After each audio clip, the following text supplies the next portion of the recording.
श्री गणेशाय नमः। श्री सरस्वतये नमः। श्री गुरुभ्यो नमः। श्री कुलदेवतायै नमः। श्री सीतारामचंद्राभ्यां नमः।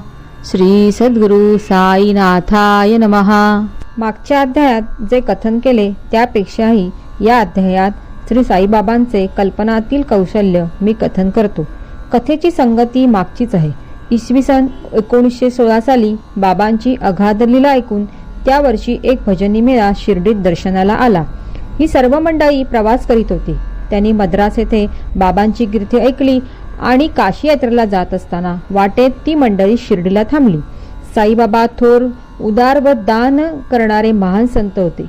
यात्रेकरूंना कृपावंत होऊन ते खूप पैसा वाटीत असत। दिडक्या चवल्या अगदी सहजपणे आणि अधेल्या पावल्यांचा पाऊस पाडत, म्हणजे भरपूर पैसे वाटत असत। कोणाला 10, कोणाला 20 तर कोणाला 50 रुपये ते देत असत। हे काय सणाच्या किंवा उत्सवाच्या दिवशी काही विशेष कार्य असताना किंवा पुण्यकाळ असतानाच नव्हे, तर दररोज वर म्हटल्याप्रमाणे मोठ्या खुशीने ते वाटीत असत। पहुडे व भवय्ये येत असत आणि नाचत असत। गवई गाणे गात असत आणि भाट स्तुती करत असत।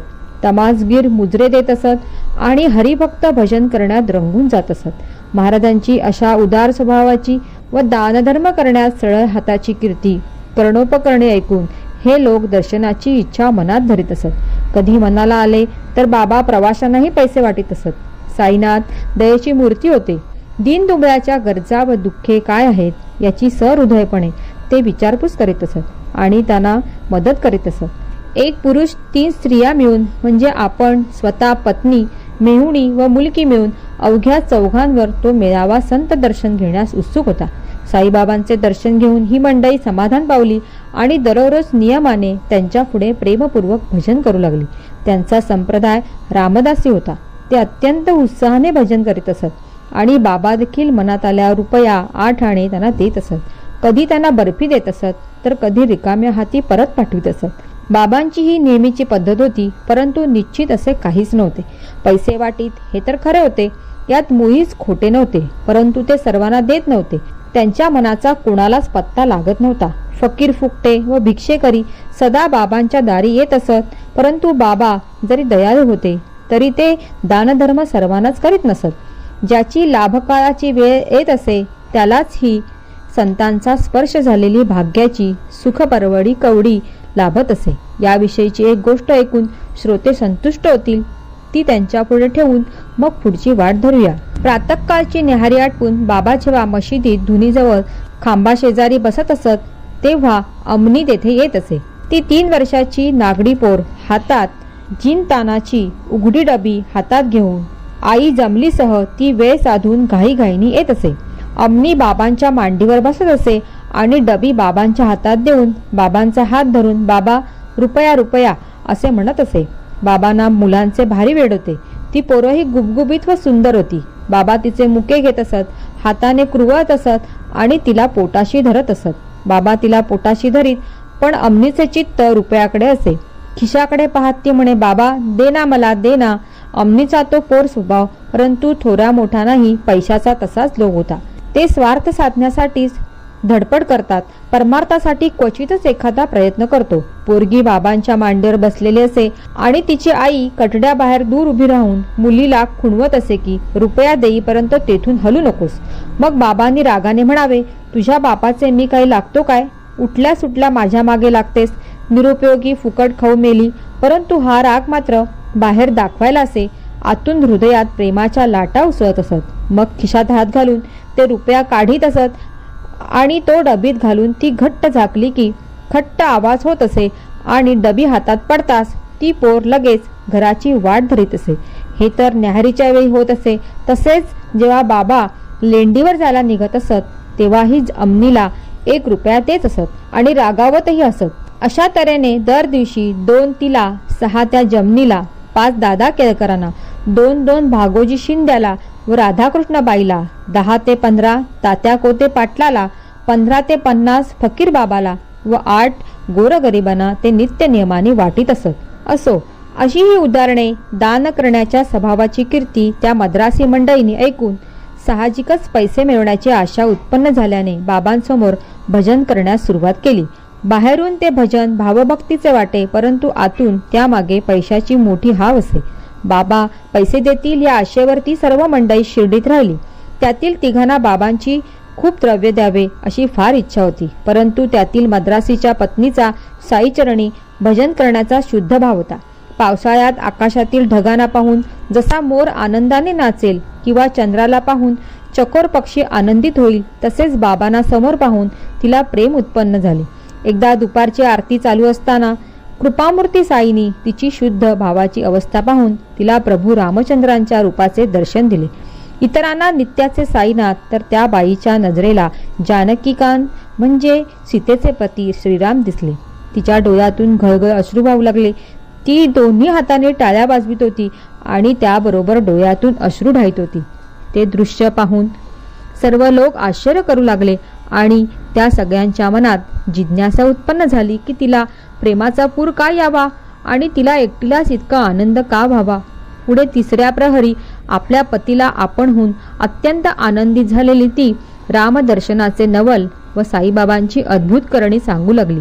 निळ्या रंगाच्या कमळाच्या पाकळ्यासारखा सावळा वर्ण असलेला, भक्तांच्या इच्छा पुरवणारा, कल्पवृक्ष असलेला तो हा भरताचा भाऊ, सीतेला आनंद देणारा दशरथाचा पुत्र राम मला दिसला. डोक्यावर मुकुट व कानात कुंडले यांनी अलंकृत वनपुष्पांच्या हाराने शोभणारा, पिवळे वस्त्र धारण केलेला, 4 हात असलेला जानकीचा म्हणजे जनक राजाच्या मुलीचा पती मला दिसला. शंख चक्र व गदा धारण केलेला, छातीवर श्रीवत्स खूण असलेला, कौस्तुभमणी गळ्यात घातलेला तो हा मनोहर रूप असलेला सर्वश्रेष्ठ पुरुषोत्तम मी पाहिला. माणसाचे रूप धारण केलेला, विष्णूचा असामान्य अवतार असलेला, सीतेची प्राण धारण किंवा उत्साहवर्धक चेतन शक्ती असणारा, मन आकर्षून घेणारा, धनुष्य धारण करणारा श्रीराम मला दिसला. बाहेरून दिसला जरी हा फकीर दिसत असला, दारोदारी भिक्षा मागत असला, तरी मला तो जानकी जीवन मनोहारी धनुर्धारी श्रीराम दिसला. वरवर जरी हा अवलिया दिसत असला, कोणाला मनात कसाही दिसत असला, तरी मला तो जानकी जीवन मनोहारी धनुर्धारी दिसला. बाई मोठी भाविक होती, पण तिचा पती अतिशय स्वार्थी होता. स्त्रियांची दात अशीच भोळी असते. या ठिकाणी रघुपती कोठून कसा येईल? मनात जसे असते तसे भोळ्या भाविकांना दिसते. आम्हा सर्वांना साई दिसतात आणि हिलाच रामाचे रूप कसे दिसेल? असे वेडेवाकडे नाना तर्क करून त्याने तिची अवहेलना केली. परंतु बाईच्या मनाला खेद वाटला नाही. तिला खोट्या कल्पना करणे माहीत नव्हते. ती पूर्वी मोठी अधिकारी असल्याची तिची भारी प्रसिद्धी होती. म्हणतात तिला प्रहरी सुखदायक रामदर्शन होत असे. पुढे तिला द्रव्याचा लोभ सुटला आणि द्रव्यापाशी देव नसतो म्हणून रामदर्शन बंद झाले. लोभाचा असा हा नैसर्गिक गुण आहे. साईबाबांना तिची सर्व हकीकत ठाऊक होती. त्या बाईची वाईट प्रवृत्ती आता नाहीशी झालेली जाणून त्याने तिला पुन्हा रामाचे दर्शन दिले आणि तिची इच्छा पुरी केली. असो, पुढे त्याच रात्री कशी आश्चर्यकारक घटना घडली पहा. झोपेत त्या बाईच्या पतीला एक मोठे भयंकर स्वप्न पडले. आपण एका शहरात आहोत. तेथल्या पोलिसाने आपल्याला पकडले आहे आणि हात पाठीमागे वळवून बांधून त्याची टोके आपल्या हाताने जोराने आवळून मागे उभा आहे. तेथेच त्या जागी एक पिंजरा होता, ज्याच्या बाहेर जवळच साईबाबा गुपचूप स्वस्त जणू काय सर्व पाहायला उभे होते. असे साई महाराजांना जवळ पाहून तो गृहस्थ दोन्ही हात जोडून केविलवाणे मुख करून दीनपणे म्हणाला, बाबा, आपली कीर्ती ऐकून आम्ही आपल्या चरणांपाशी आलो असता तुमच्या समोर प्रत्यक्ष आमच्यावर हा कसा प्रसंग यावा? महाराजांनी उत्तर दिले, केलेले कर्म भोगले पाहिजे. त्यावर तो गृहस्थ अत्यंत नम्रपणे म्हणाला, मी तर असे काही केले नाही, निदान या जन्मी तरी काही केले नाही की ज्यामुळे हे संकट गुजरावे. तेव्हा महाराज म्हणाले की दुसऱ्या पूर्वीच्या जन्मी केले असेल. मग त्याने उत्तर दिले, मागील जन्मांचे मला काय ठाऊक, आणि केले असेल तरी आता आपल्या दर्शनाने ते भस्म झाले पाहिजे.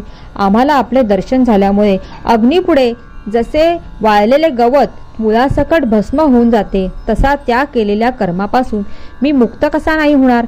तेव्हा महाराजांनी विचारले, असा विश्वास आहे तरी का? गृहस्थाने होय म्हटल्यावर बाबांनी त्याला डोळे बंद करण्यास सांगितले. आज्ञेप्रमाणे डोळे बंद करून तो उभाच होता. तोच धाड दिशी कोणी पडल्याचा आवाज त्याने ऐकला. तो आवाज कानी पडताच तो दचकला आणि डोळे उघडून पाहू लागला. तर स्वतः बंधनातून पूर्णपणे सुटलेला दिसला आणि पोलीस रक्ताने माखलेला राहिला. त्यामुळे तो गृहस्थ फार घाबरून महाराजांकडे पाहू लागला. महाराज हसत त्याला म्हणाले, बरा सापडलास तू आता. पोलीस अधिकारी आता येतील आणि येथील सर्व प्रकार पाहून तुलाच आवरण्यास कठीण असा आडदांड माणूस म्हणून पुन्हा कैद करतील. मग तो गृहस्थ निसंशय मनाने म्हणाले, बाबा आपण खरेच बोलता, कसंही करून सोडवा आता. तुमच्याशिवाय वाचवणारा आणखी कोणी मला दिसत नाही. असे ऐकून साई महाराज त्याला म्हणाले, पुन्हा डोळे झाक. त्याप्रमाणे करून त्या गृहस्थाने डोळे उघडले तर आणखी आश्चर्याची परिस्थिती झाली. स्वतः आपण पिंजऱ्याच्या बाहेरील जागेत आणि साई महाराज आपल्या जवळच उभे असलेले दिसले. लगेच त्याने साष्टांग नमस्कार घातला. त्यावर बाबांनी त्याला विचारले, आताचा तुझा नमस्कार व यापूर्वी जो नेहमी घालत होतास या दोन्हीत काय फरक आहे तो मला विचार करून सांग. त्यावर त्या गृहस्थाने उत्तर दिले, जमीन आसमानाचा फरक आहे. पूर्वीचा नमस्कार केवळ पैशा करता होता, पण आताचा आपण परमेश्वर आहात या भावनेने आहे. पूर्वी आपल्याबद्दल मुळीच प्रेम किंवा भक्ती नव्हती. इतकेच नव्हे तर मुसलमान नसून आम्हा हिंदूंना बाटविता किंवा शास्त्रविरुद्ध आचरण करविता म्हणून मनात राग होता. त्यावर बाबाने विचारले, तुझ्या मनात मुसलमानांच्या देवाची भक्ती नाही का? गृहस्थाने नाही म्हटल्यावर बाबाने त्याला विचारले, तुझ्या घरी पंजा नाही का, ज्याची तू मोहरच्या दिवसात पूजा करतोस? तसेच तुझ्या घरी काडबबी नावाचे मुसलमानी दैवत नाही का, जिला लग्न कार्यात पूजून आणि मानपान देऊन शांत करतोस? होय म्हणून गृहस्थाने मान्य केल्यावर महाराजांनी त्याला आणखी काय इच्छा आहे का म्हणून विचारता आपले गुरु समर्थ रामदास स्वामींच्या दर्शनाची इच्छा त्याला झाली. तेव्हा महाराज त्याला मागे वळून पहा असे म्हणाले आणि त्याने मागे वळून पाहताच समर्थ स्वामी मूर्तिमंत समोर उभे दिसले. गृहस्थाने त्यांना नमस्कार घालताच ते जागच्या जागी अदृश्य झाले. मग तो गृहस्थ जिज्ञासापूर्वक आणखी काही महाराजांना विचारू लागला, बाबा आपले वय झालेले आहे, आपले हे शरीर म्हातारे दिसत आहे. आपल्याला आपल्या आयुष्याची मर्यादा म्हणजे आणखी किती वर्ष आपण जिवंत राहणार हे ठाऊक आहे का? काय म्हणतोस, मी म्हातारा आहे, माझ्याबरोबर धावून तर पहा. असे म्हणून साई महाराज धावू लागले आणि हा त्यांच्या मागे पळू लागला. महाराज मोठ्या वेगाने धावत असता वर हवेत जी धूळ उडाली त्या अवधीत अनुकूल वेद ते अदृश्य झाले आणि गृहस्थाला जाग आली. असो त्याला जेव्हा जाग आली आणि जेव्हा त्याने स्वप्नातील स्थितीचा विचार केला तेव्हा त्याच्या मनाच्या भावना पालटल्या आणि तो बाबांच्या महिमाची प्रशंसा करू लागला. साईची अशी आश्चर्यकारक करणे पाहून त्यांच्या चरणी त्याची भक्ती जडली आणि पूर्वीची स्थिती बदलून बाबांबद्दलची संशयाची भावना मावळली. पाहू जाता ते अवघे स्वप्नच होते, परंतु ते प्रश्न आणि ती उत्तरे ऐकून श्रोत्यांनी त्यातील गूढ भावार्थ लक्षात घ्यावा असा हा प्रश्नोत्तराचा संवाद झाला आणि त्या मद्रासी गृहस्थाला चांगली जाणीव झाली आणि हास्य विनोदाने त्याचा साईबाबांबद्दलचा विरोध नाहीसा झाला. दुसऱ्या दिवशी सकाळी ही मंडळी मशिदीत दर्शनाला आली तेव्हा साईनाथांनी कृपा करून त्यांना 2 रुपयाची बर्फी दिली. तसेच स्वतःच्या पदरचे 2 रुपये देऊन त्या सगळ्यांना काही दिवस ठेवून घेतले. मंडळींचे असे नियमित भजन पूजन चालले आणि काही काळानंतर ती मंडळी पुढे जायला निघाली. बाबांकडून जरी फार पैसा मिळाला नाही तरी आशीर्वाद भरपूर मिळाला. अल्लाह मालिक बहुत देगा, अल्लाह तुम्हारा अच्छा करेगा. पुढे हेच त्यांच्या उपयोगाला आले. साईच्या आशीर्वादाच्या वचनांनी व वाटेत चालत असताना त्यांची आठवण रात्रंदिवस ध्यानीमानी येत असल्याने त्यांना स्वप्नात सुद्धा किंचितही दुःख झाले नाही. आशीर्वादाप्रमाणे काहीही कमी न पडता भरपूर यात्रा घडल्या आणि वाटेत मुळीच त्रास न होता ते सुखरूप आपल्या घरी येऊन पोहोचले. मनात योजल्या होत्या त्या यात्रा तर घडल्याच, त्याचबरोबर त्याहून अनेक यात्राही घडल्या. सगळ्यांना अनुपम असा आनंद झाला आणि ते साईच्या शब्दाचे कौतुक गाऊ लागले. साई संतांचे आशीर्वचन अल्लाह अच्छा करेगा हे बोल अक्षरशः खरे होऊन त्या मंडळींचे मनोरथ पूर्ण झाले. अशा या तीर्थयात्रेला निघालेल्या सदाचार संपन्न सत्वगुणयुक्त भगवत भक्त मद्रासी लोकांना साईबाबा संसाराच्या बंधनातून सोडवणारे झाले. अशीच आणखी एक सुरज कथा मी सांगतो. श्रोत्यांनी ती काळजीपूर्वक ऐकावी. भक्तिभावाने श्रवण केली तर भक्तांचे मनोरथ पूर्ण करणारे कल्पवृक्ष परमदयाळू साई भक्तांच्या इच्छा कंटाळा न करता सदा सर्वदा प्रेमाने कशा पुऱ्या करतात याचे श्रोत्यांना आश्चर्य वाटेल. ठाणे जिल्ह्यात वांद्रे हे तालुक्याचे शहर आहे. तेथे रघुनाथराव तेंडुलकर नावाचे तीव्र बुद्धीचे गंभीर स्वभावाचे व बहुश्रुत म्हणजेच बऱ्याच गोष्टी ऐकलेले व बऱ्याच गोष्टींचे ज्ञान असलेले एक श्रेष्ठ भक्त होते. ते सदा मोठे आनंदी असून साईच्या पदकमली तेथील उपदेशरूपी मधाच्या आशेने साई नामाचा अखंड जप करीत भक्तीने रंगून गेले होते. स्वतः रचलेल्या अभंगाच्या संग्रहाला रघुनाथ सावित्री भजनमाला नावाच्या पुस्तकाचे रूप देऊन त्यात त्यांनी साईबाबांच्या लीलांचे वर्णन केले आहे. ते जो वाचील त्याला त्याच पावलोपावली साईच दिसेल. त्यांच्या पत्नीचे नाव सावित्री होते व त्यांच्या ज्येष्ठ पुत्राचे नाव बाबू होते. त्या दोघांचा विचित्र अनुभव पहा आणि साईच्या चरित्राचे नवल ऐका. एकदा वैद्यकीय पाठशाळेमधून परदेशीय वैद्यकी शिक्षण घेत असलेला बाबू पास होण्याच्या खात्रीबद्दल मनात शंका असल्याने परीक्षेला बसत नव्हता. त्याने रात्रीचा दिवस करून अति मेहनत घेऊन अभ्यास केला होता. एकदा त्याने सहज एका ज्योतिषाला मी परीक्षेत पास होईन का म्हणून प्रश्न केला. तेव्हा त्या ज्योतिषाने पंचांगाची पाने चाळून ग्रहांची स्थाने पाहून बोटांनी राशी व नक्षत्रे मोजून चिंतायुक्त चेहऱ्याने बाबाकडे पाहून सांगितले, तू फार मेहनत घेतली आहेस, परंतु या वर्षी ग्रहांचा जोर नाही. पुढल्या वर्षी तो फार श्रेष्ठ आहे. त्या वर्षी परीक्षा निशंकपणे पदरी पडेल. हे ऐकून विद्यार्थी बाबूच्या मनाला धक्का बसला आणि त्याने भीती घेतली की जर माझे श्रम फुकट जाणार असतील तर परीक्षेला बसून तरी कोणते सार्थक होणार आहे. काही दिवसांनी पुढे त्या विद्यार्थ्याची आई शिर्डीला गेली असताना साईबाबांच्या चरणी मस्तक ठेवून नमस्कार करीत असता क्षेमकुशलाच्या गोष्टी निघाला. त्यावेळी मुलाच्या परीक्षेची गोष्ट निघाली आणि ती आई दीनपणे बाबांना म्हणाली, ग्रहांचा जोर असता तर मुलगा परीक्षेला बसला असता. ज्योतिषांनी पत्रिका पाहिली आणि या वर्षी योग नाही असे म्हणाले, म्हणून मुलगा अभ्यासाची तयारी असूनही परीक्षेला जात नाही. बाबा, हा असा ग्रहांचा फेरा का आला? याच वर्षी का अशी निराशा झाली? परीक्षा एकदाची पदरी पडेल अशी आम्हा सर्वांना फार आशा होती. तिची ही कळकळीची प्रार्थना ऐकून बाबा म्हणाले, त्याला म्हणावे, माझं ऐक, पत्रिका गुंडाळून ठेव आणि स्वस्थ मनाने जाऊन परीक्षेला बैस. कुणाच्या नादी लागू नका, जन्मपत्रिका पाहू नका, समुद्रिकांवर विश्वास ठेवू नका, नेटाने अभ्यास चालू ठेवा. मुलाला सांगा की त्याला यश येईल. स्वस्थ मनाने परीक्षेला बैस, निराश होऊ नकोस, माझ्यावर विश्वास ठेव. असो. बाबांची आज्ञा घेऊन आई आपल्या गावी परतली आणि मुलाला बाबांचा निरोप सांगून त्याला त्या आईचे उत्साहपूर्वक आश्वासन दिले. मुलगाही साईच्या शब्दाने आनंदित होऊन परीक्षेला बसला आणि ठराविक वेळेत लेखी प्रश्नांची उत्तरे दिली. लेखी परीक्षा पूर्ण झाली, उत्तरेही संपूर्ण लिहिली, परंतु स्वतःबद्दल स्वतःच्याच असलेल्या अविश्वासाने पछाडल्याने त्याची स्थिर झालेली बुद्धी पुन्हा चळली. पास होण्याला हवी तशी चांगली उत्तरे लिहिली होती तरी त्या विद्यार्थ्याला ती अपुरी वाटली आणि त्याने धीर सोडला. खरे पाहता तो लेखी परीक्षेत पास होता तरी त्याला वाटले की तो नापास झाला आहे, म्हणून तो उदास होऊन तोंडी परीक्षेला बसेना. इकडे तोंडी परीक्षेला आरंभ झाला. पहिला दिवस तसाच गेला. दुसऱ्या दिवशी त्याचा एक मित्र घरी आला तर तो विद्यार्थी जेवायला बसलेला होता. मित्र म्हणाला, काय आश्चर्य, परीक्षकाला तुझी काळजी.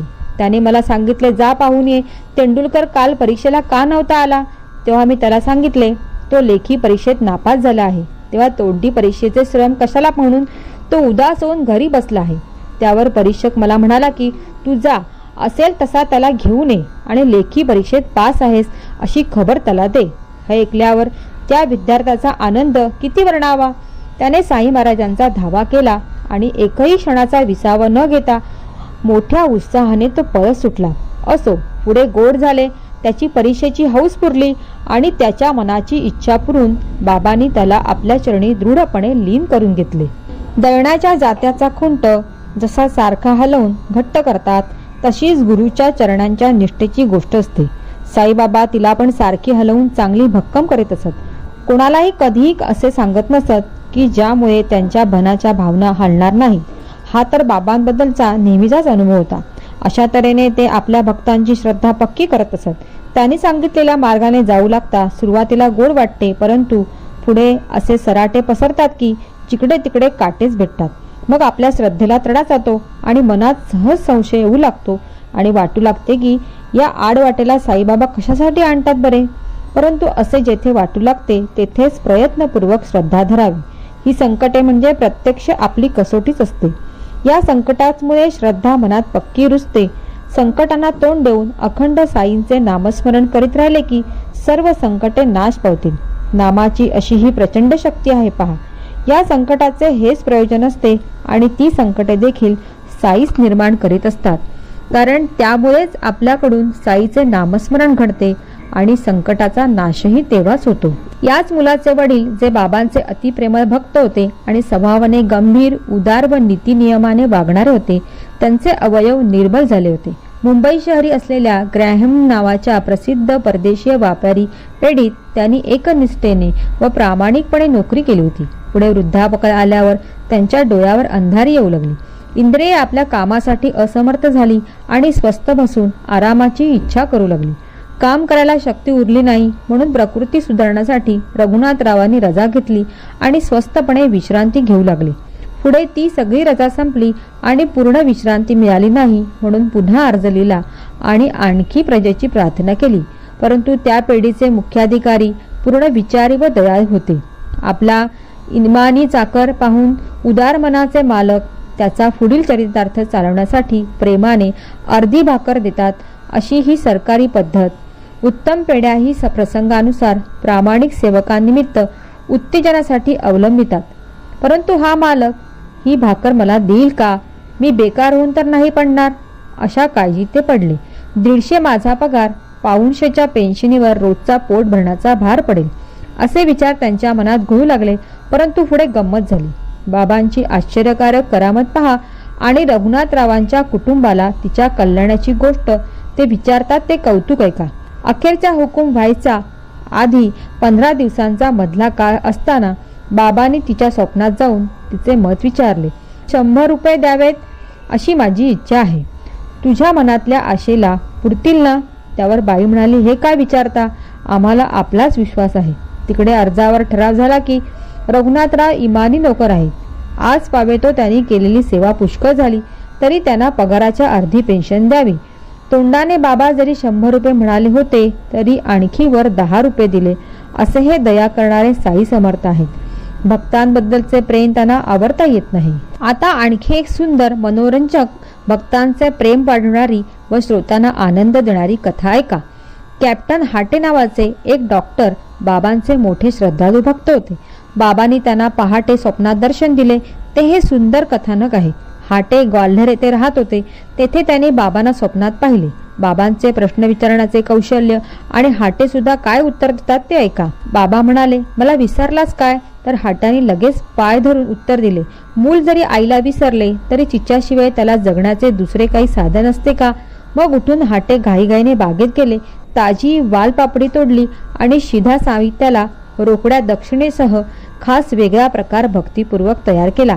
अशी सिद्धता पूर्ण झालेले पाहून हाटे जो शिध्याचे सूप अर्पण करू लागले, तोच अचानक त्यांचे डोळे उघडले आणि आपल्याला स्वप्न पडले होते की हे त्यांना कळले.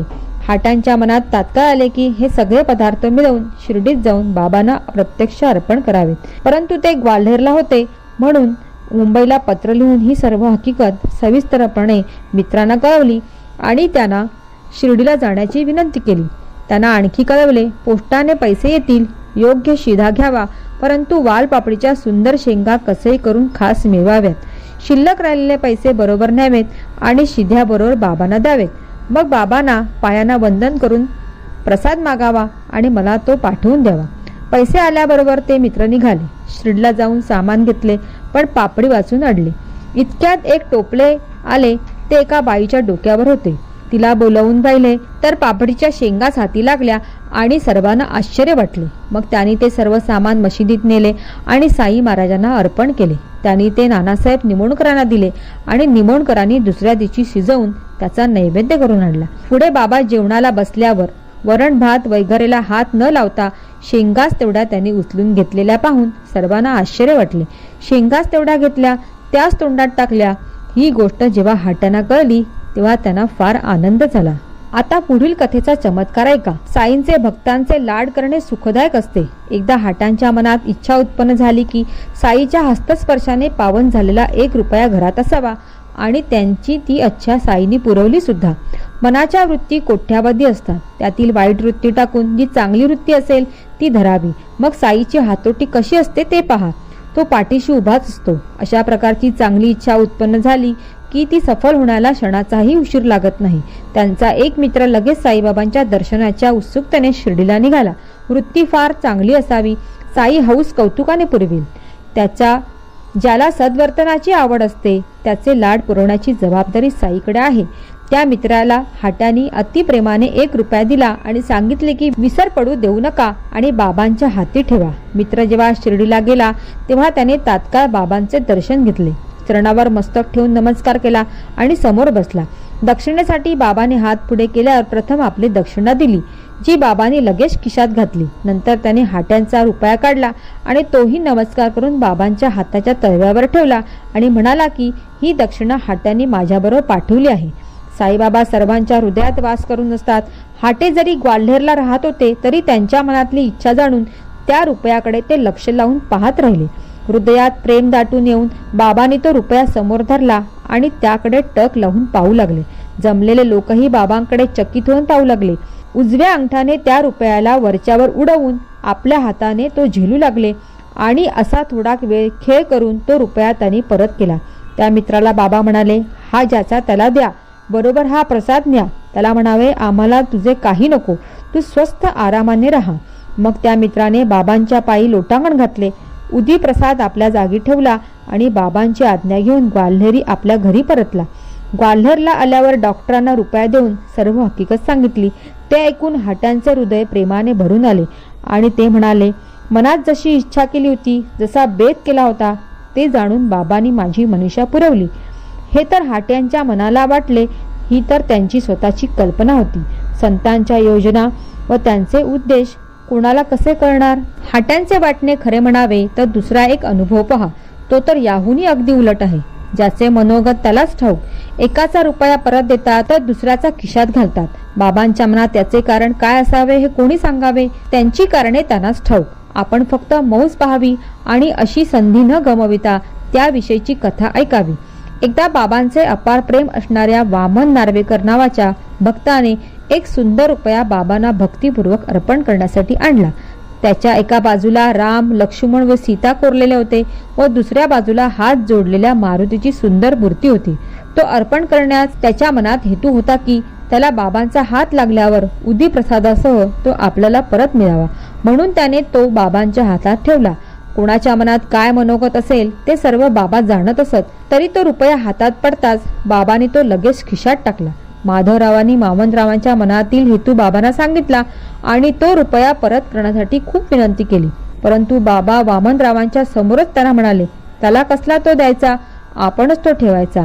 बाबा आणखी म्हणाले, जर तो 25 रुपये याची किंमत देईल तर त्याला मी हा बदली देईन. मग वामनरावांनी त्या 1 रुपयासाठी घाईघाईने तेही ठिकठिकाहून गोळा करून 25 रुपये बाबांना दिले. पण बाबांनी तेही खिशात टाकले आणि म्हणाले, रुपयांचे मोठे ढीग लावले तरी या रुपयाबरोबर त्याची तुलना होणार नाही. त्यापुढे ते कमीच पडतील. श्यामा, हा तू घे, आपल्या संग्रही असू दे, देवाऱ्यामध्ये ठेवून दे आणि पूजा करीत जा. आता असे का करता हे विचारायची कोणाची हिंमत? साईबाबा योग्य व अयोग्य काय ते जाणतात आणि ते देण्यासाठी किंवा घेण्यासाठी ते समर्थ आहेत. असो, आता ही कथा संपवून श्रोत्यांच्या मनाला विश्रांती देऊया की ज्याच्यामुळे ऐकलेल्या या कथेचे मनन व निधिध्यासन करेल. कोणतीही केलेली किंवा ऐकलेली गोष्ट तिचा विचार केल्याशिवाय आत्मसात होत नसते आणि तिचा पुन्हा पुन्हा खोल विचार केला नाही तर ते श्रवण व्यर्थ आहे. हेमाडपंत साईंना शरण आले आहेत आणि सकल साधनांचे साधन असे जे बाबांचे चरण ते मस्तकी धरीत आहेत. आता याच्या पुढील निरूपण पुढे होईल. सर्वांचे कल्याण असो. अशा प्रकारे संत व सज्जन यांनी प्रेरणा केलेल्या भक्त हेमाडपंत यांनी रचलेल्या श्री साई समर्थ यांच्या सत्यचरित्राचा स्वप्न कथा कथन नावाचा 29वा अध्याय समाप्त झाला. श्री सद्गुरु साईनाथांना अर्पण असो. सर्वत्र मंगल असो. श्री साई सागर चॅनल सबस्क्राईब केले नसेल तर जरूर करावे. सबस्क्राईब केल्याने आपणास येणारे नवीन व्हिडिओची लिंक मिळत जाईल.